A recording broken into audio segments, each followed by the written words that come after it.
Hello दोस्तों, तो आपका मेरी इस कहानी में बहुत बहुत स्वागत है। तो दोस्तों, अगर आपको मेरी इस कहानी पसंद आए तो प्लीज आप लोग लाइक जरूर कर दिया करें, क्योंकि इस कहानी को बनाने में मेरा बहुत एफर्ट लगता है। दोस्तों प्लीज अगर थोड़ा सा भी पसंद आए तो आप लोग लाइक जरूर करें। तो दोस्तों, आज की कहानी का मेरा शीर्षक है भूतिया स्कूल। तो एक बार की बात है, एक बहुत बड़ा स्कूल था और इस स्कूल में बहुत सारे बच्चे पढ़ते थे। तो एक दिन क्या होता है कि एक लड़की का तबीयत बहुत खराब होता है। फिर वो अपनी क्लास में जाती है और वहां पर उसको देखकर सारे बच्चे दंग हो जाते हैं। टीचर भी बहुत हैरान परेशान हो जाते हैं, क्योंकि उस लड़की का तबीयत बिल्कुल ठीक नहीं रहता है। उसको नींद की दवाएं आते रहते हैं। किसी को कुछ समझ में नहीं आता है कि ऐसा क्यों हो रहा है। फिर उसको क्लास के बाहर ले आया जाता है, डॉक्टर आते हैं, डॉक्टर उसका इलाज करते हैं। फिर धीरे धीरे उसको आराम मिलता है। फिर जब उससे पूछा जाता है कि ऐसा क्या था, तुम क्या हुआ है, क्या बात है, तो उसे कुछ समझ में नहीं आता है कि ये सब क्या था। पर उसके साथ ये अक्सर हुआ करता था, वो ऐसा बताती है। फिर एक दिन क्या होता है कि ऐसे ही धीरे कुछ कुछ दिनों पे उसके साथ ऐसा हुआ ही करता था। तो सारे स्कूल के बच्चों ने भी फिर धीरे धीरे ये नोटिस करने लगे थे। तो फिर एक दिन क्या होता है कि ऐसे ही वो अपने प्रेयर के लाइन में खड़ी थी और उसको फिर से उस दिन चक्कर आए और फिर से उसको अपने क्लास में लेके जाएगा और एक डॉक्टर आए, उसका इलाज किए। तो उस दिन उससे पूछा गया कि बेटा तुम्हारे साथ ऐसा क्यों होता है। तो वो बताती है कि मुझे ऐसा लगता है कि इस स्कूल में ऐसा कुछ है, ऐसी कोई शक्ति है जो मुझे डरा रही है, जिसकी वजह से मेरी तबीयत बिगड़ जाती है। मुझे ऐसा लगता है कि इस स्कूल में जरूर कुछ ना कुछ है। तो उसकी बात को नहीं मानता है।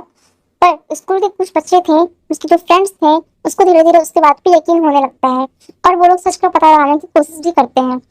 फिर एक दिन वो दिखाती है, वो बताती है कि जब मैं नल में पानी पीने जाती हूँ तो उस नल से भी एक अजीब सी चमक आती है। तो बच्चे बोलते हैं कि ठीक है, कल हम लोग को भी दिखाना। पर ये सब कुछ नहीं दिखता था हर किसी को, सिर्फ उसी के साथ ही ऐसा होता था ज्यादातर। फिर धीरे धीरे एक दो बच्चे और बोलने लगे कि हाँ, ऐसा सच है, ऐसा होता है, ऐसा मेरे साथ भी होता है। तो फिर एक दिन बताती है वो कि जब मैं जा रही थी तो वहां का वो दरवाजा ऐसे ही हिलता रहता है, हिलता रहता है, पता नहीं क्यों। तो जब वो दो तीन लोगों को और बताई तो उन लोगों ने भी नोटिस किया कि हाँ, वो दरवाजा तो हिलता है, जरूर यहाँ पर कोई है जो इसको ऐसे डरा रहा है। तो फिर इस तरह से उसके दोस्त लोग उसका साथ देते हैं और पता लगाने की कोशिश करते हैं।